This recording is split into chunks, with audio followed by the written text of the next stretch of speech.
Hello, dear viewers. I am Suchintak Bhattacharya. I come from a family where my parents could not afford quality education. They have worked very hard, and as a result, I have been fortunate enough to have received benefits and opportunities that many people in India still cannot afford. I want to play a role in the dissemination of education. With YouTube, I am doing that now. I am going to upload lessons starting with vocabulary. This is one such lesson. Now, I have appeared for many management entrance examinations like CAT, XAT, etc. What I have seen is that otherwise brilliant students fail to maximize their attempts in this section. I want to make sure that people not only learn new words but also retain them. Retention is very important because almost every book can give you a big word list that has a lot of important words. But it is very difficult to learn words without context, which is why people learn words but do not remember them. What I am going to do is I am going to create lessons, and in each lesson I am not only going to introduce you to new words but I am also going to give you a context so that you retain those words. Now, in each and every lesson I am going to have a central theme. I make an effort to choose a theme that is very popular so that a lot of viewers, in fact most of the viewers, can easily connect with those themes. They can easily relate to the words. The theme, as you can see, of this lesson is nature, which is why the lesson is called Vocabulary with Nature. Now, let me talk about the people, the target group who will find this lesson very helpful. People who are appearing for NMAT. NMAT is the test which you appear for in order to get admission into Narsimanji Institute of Management in Mumbai. Then you have SNAP, the Symbiosis National Aptitude Test. Then you have IIFT, Indian Institute of Foreign Trade. Also, if you are appearing for GRE or XGMT or CMAT, there will be direct questions from vocabulary. But even if you are appearing for exams like CAT, XAT, which do not test your vocabulary directly, it always helps you if you have a good vocabulary, because you can always better understand passages, you can better understand sentences. Without knowing the meaning of certain words, it becomes very difficult to understand a sentence just from the context. So let's move forward.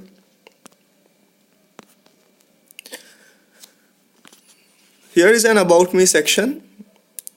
I have appeared for CAT 2017 and I have had a 97.39 percentile. Then in CAT 2018 I had a 97.05 percentile.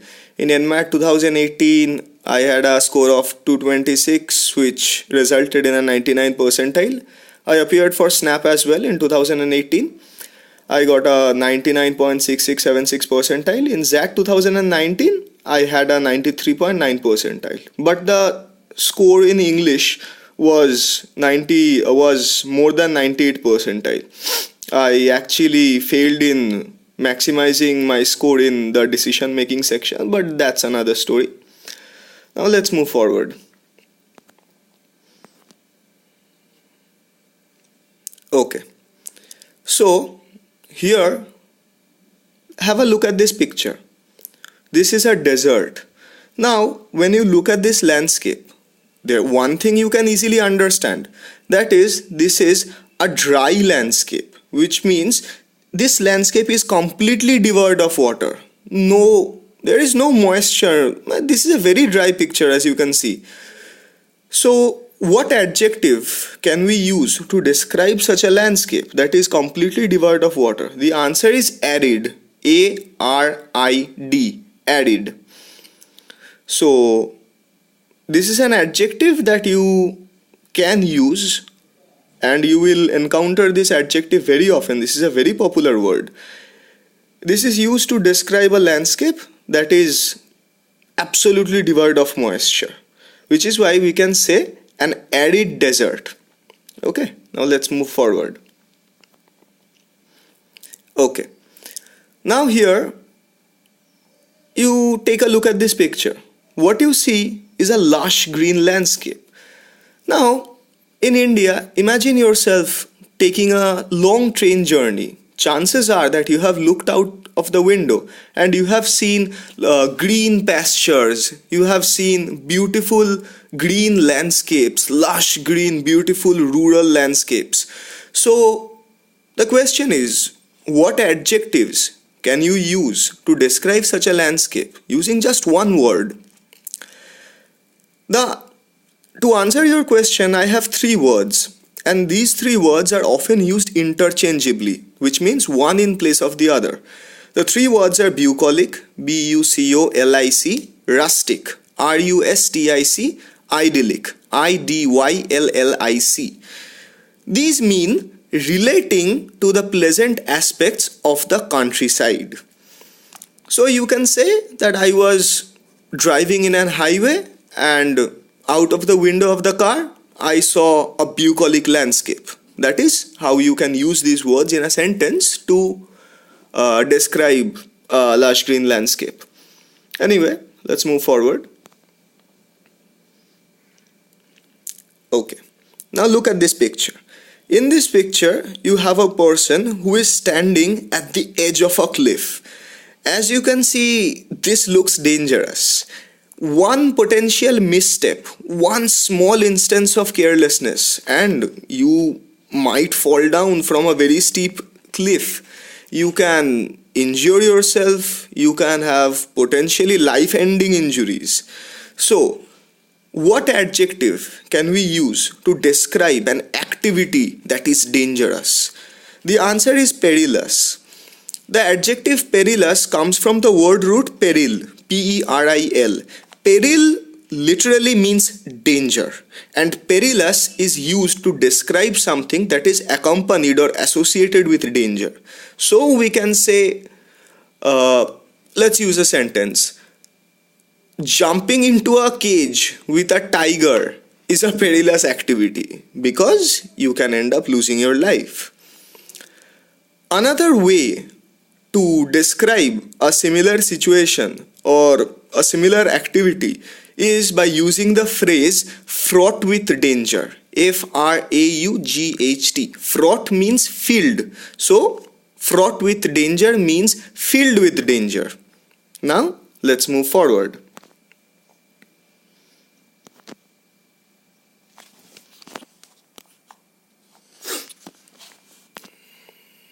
Okay, now take a look at this picture.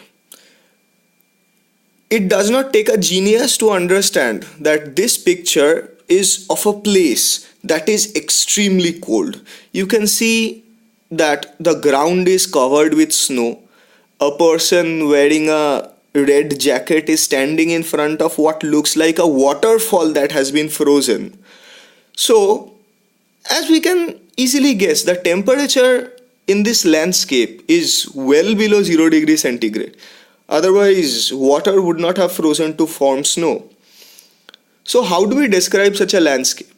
Well, one person can say cold or very cold, but a very appropriate word to replace very cold is frigid. F-R-I-G-I-D, frigid. Now, so we can say that the North Pole is a frigid place. Antarctica is a frigid place. It is an adjective that describes a place or anything that is very cold. Another related word, this time a noun, is tundra. T-U-N-D-R-A. Now what is tundra?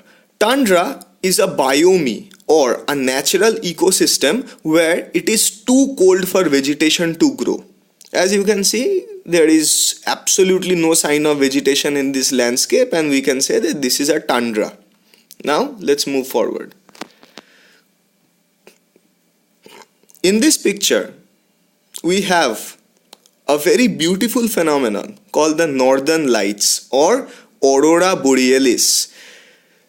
From Scandinavia, you can observe this wonderful natural phenomenon. This phenomenon has perplexed natural scientists for many centuries.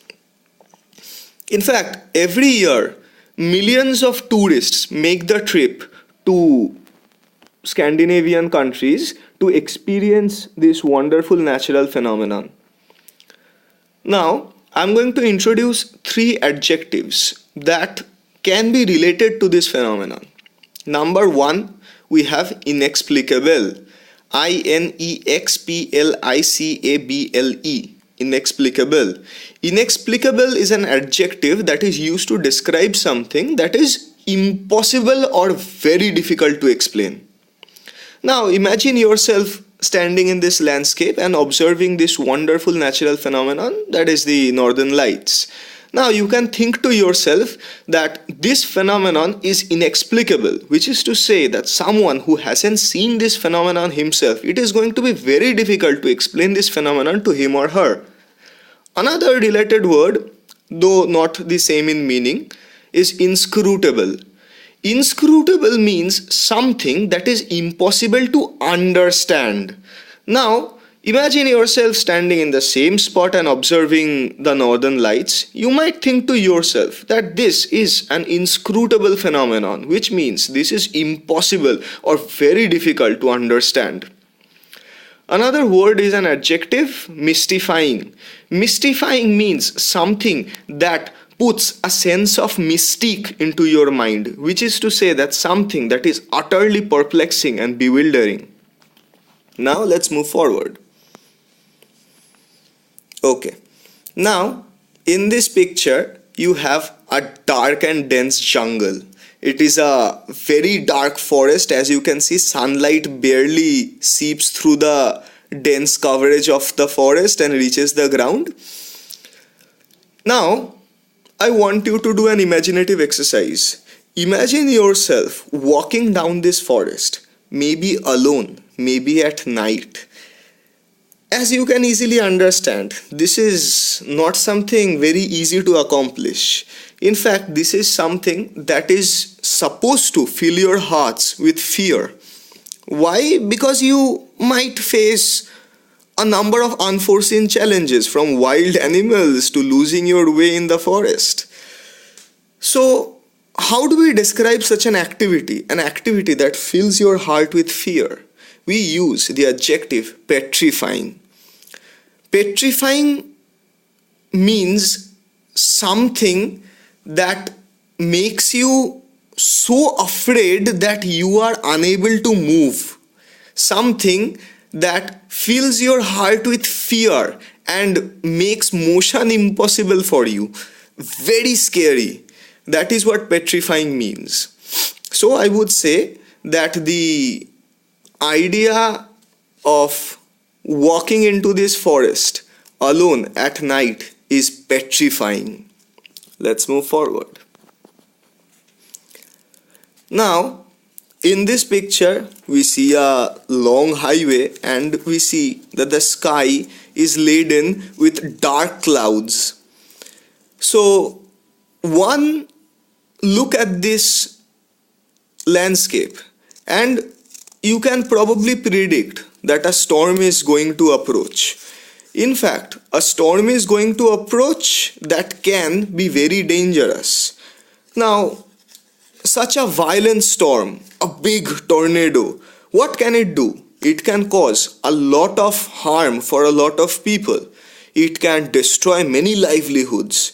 It can kill some people. It can uproot trees. It can destroy livestock. It can end a few lives possibly. A storm, a violent storm. Just a side note, a very violent storm is called a tempest. Tempest. Please make a note of this word. In fact, Shakespeare has a play called The Tempest. The tempest literally means a violent and big storm. Now, coming back to the lesson. Well, we can see, as we discussed, that a potentially devastating storm could be on its way. So, what does ominous and sinister, what does these two adjectives have to do with this? Ominous and sinister these two words are used to describe something that gives the impression that something bad is going to follow. We can say that there was an ominous silence over the phone, which means before somebody breaks the bad news to you, they take a pause in order to navigate the scenario of how exactly to break the bad news to you. A doctor breaking the news of a close one's death might take a pause for a few seconds. So we say that such a moment of pause is called an ominous silence, which means an silence which gives you the impression that something devastating is going to follow. So, in this context, I would say that the sky is covered with ominous clouds or sinister clouds, which is to say that clouds that give you the impression that something bad, really bad, is going to follow. Now, again, on a side note, there's a very important idiom. It's called the calm before a storm. The calm before a storm is used to describe a period of unusual tranquility that precedes an event of great danger. A calm before the storm. Please make a note of this. This is to be expected in future exams. However, let's move on. That was the end of this lesson. I'll be back with more. If you like the content, please like and share and subscribe. Your feedback is extremely important. Give me your feedback and I'll definitely improve on it. Thank you so much.